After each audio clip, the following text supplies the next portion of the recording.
Pozrime sa na to, milí diváci. Dnes diskutujeme o tom, či budeme mať čo tankovať.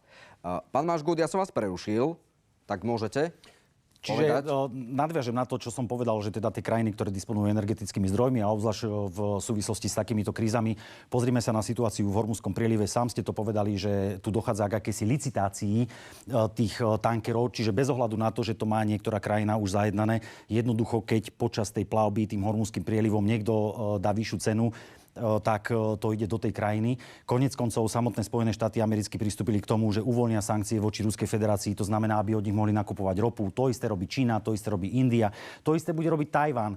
A jednoducho dospeli sme do situácie, veď v samotných Spojených štátoch... Na základe toho, čo hovoríte, mne vychádza, že všetci ostatní budú kupovať ruské energie, ale Európa nie, lebo dokonca zámer Európskej komisie je ešte aj tú výnimku, ktorú má Slovensko a Maďarsko, aby skončila vlastne predčasne.